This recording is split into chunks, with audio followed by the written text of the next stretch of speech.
Hi friends, welcome to Nisha's food hut Tamil. இன்றைக்கி நம்ம பார்க்க போகிறது ஒரு ஈஸியான சிம்பிளான தொக்கு ரெசிபிங்க. வாங்க எப்படி செய்கிறதுன்னு பார்ப்போம். அதுக்கு ஒரு மிக்சர் ஜாரில் 4 பெரிய வெங்காயம் எடுத்திருக்கேங்க. இந்த மாதிரி வெட்டி வச்சுருக்கேன், அதை சேர்த்துக்கோங்க. புளி நெல்லிக்காய் அளவு கொஞ்சம் தண்ணி விட்டு ஊற வச்சுருக்கேன், அதையும் தண்ணியோடு சேர்த்துக்கோங்க. பூண்டு 10லிருந்து 15 பல் பூண்டு சேர்க்குறேங்க. காஷ்மீரி மிளகாய் 6 சேர்க்குறேன் கலருக்காக. மிளகாய் தூள் நான் 1 ஸ்பூன் அளவு சேர்க்குறேங்க. உங்களுக்கு காரம் தேவை அதிகம்னா 2 ஸ்பூன் சேர்த்துக்கலாம்.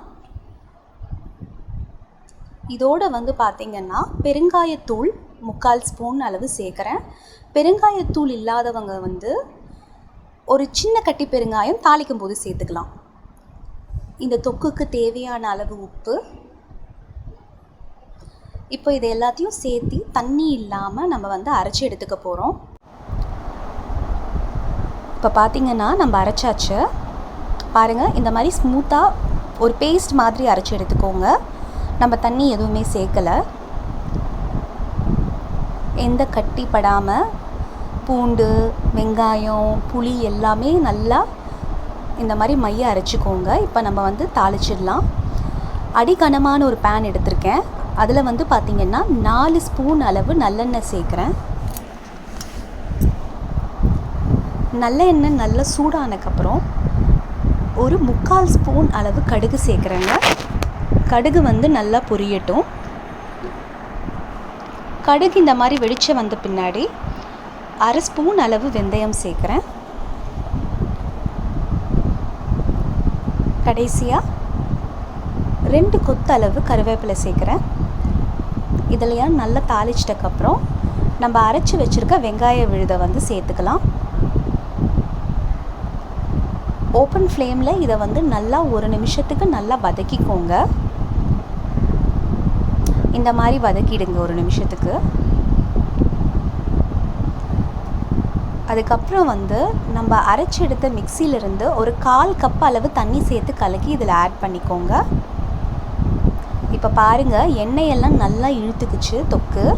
பபுள்ஸும் வெடிக்க ஆரம்பிச்சாச்சு மேலே. இப்போ இந்த டைமில் நம்ம மூடி போட்டு குக் பண்ண போகிறோம் ஒரு 10 நிமிஷத்துக்கு. 10 நிமிஷம்க்கு அப்புறம் பார்த்திங்கன்னா அடியில் பிடிக்காமல் இருக்கிறதுக்காக நம்ம ஃபுல்லாக நல்லா அடியிலிருந்து கிளறி கொடுக்க போகிறோம். இந்த மாதிரி கிளறி விட்டுட்டு திருப்பி மூடி போட்டு மூடி வச்சு வேக வைக்க போகிறோம் ஒரு 5 நிமிஷத்துக்கு. இந்த மாதிரி வேக வைக்கிறதுனால வெங்காயத்தில் இருக்க பச்சை ஸ்மெல்லு அதெல்லாம் போயிடும். இப்போ பார்த்திங்கன்னா எண்ணெயெல்லாம் பிரிஞ்சு சைடில் வந்திருக்கு. அடியிலிருந்து நல்லா கிளறி கொடுங்க, அடி பிடிக்காமல் இருக்கிறதுக்காக. தொக்கு செய்யும்போது அடிகனமான பாத்திரத்தில் செய்யுங்க. ஏன்னா இந்த மாதிரி அடி பிடிக்கிற டைமில் நம்ம ஈஸியாக கிளறி விட்டுக்கலாம். இப்போ பார்த்திங்கன்னா எண்ணெயெல்லாம் சைடில் கொஞ்சம் கொஞ்சம் பார்த்திங்கன்னா வந்தாச்சு. இது கூட நான் 1 ஸ்பூன் அளவு நல்லெண்ணெய் சேர்த்துக்க போகிறேன். இப்போ இந்த நல்லெண்ணெய் சேர்த்துக்கிட்ட பின்னாடி பார்த்திங்கன்னா நல்லா அதை வதக்கி விட்டுக்கோங்க. மிக்ஸ் பண்ணி வச்சுட்டு பார்த்திங்கன்னா ஆல்மோஸ்ட் நம்மளோட தொக்கு ரெடி ஆயாச்சு. அது எப்படி பார்க்குறதுன்னா இந்த மாதிரி பேனில் ஒட்டாமல் ஒன்றா சுருண்டு விழும்போது தான் நம்மளுக்கு தெரிய வரும். இந்த மாதிரி சமயத்தில் பார்த்திங்கன்னா ஒரு 1/2 ஸ்பூன் வெல்லைப்பொடி சேர்த்துருக்கேன் நான். இல்லைனா நீங்கள் நாட்டு சர்க்கரையும் சேர்க்கலாம். அதை நல்லா மிக்ஸ் பண்ணி விட்டுக்கோங்க. இது சேர்த்துட்ட பிறகு 1 நிமிஷம் அளவு குக் பண்ணி எடுத்துக்கோங்க. அதுக்குள்ளே நம்மளோட தொக்கோட கன்சிஸ்டன்சி பார்த்திங்கன்னா ஒரு அல்வா கன்சிஸ்டன்சியில் வந்துடும். பாருங்கள், பேனில் ஒட்டவே இல்லை.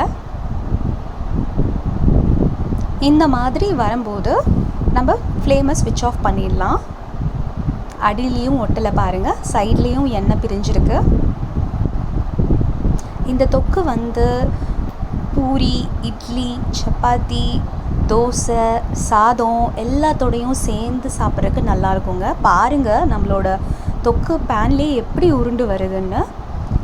இதை ஒரு பவுலில் நம்ம இப்போ மாற்றிக்கலாம். அவ்வளோதாங்க, ரொம்ப டேஸ்டான சிம்பிளான வெங்காய தொக்கு ரெடி. இதை நம்ம வந்து 2 மாதத்துக்கு ஸ்டோர் பண்ணி வச்சு சாப்பிட்லாங்க. ரெஃப்ரிஜரேட் பண்ணிக்கோங்க. தேவைங்கிற டைமில் நம்ம இதை கண்டிப்பாக யூஸ் பண்ணிக்கலாம்.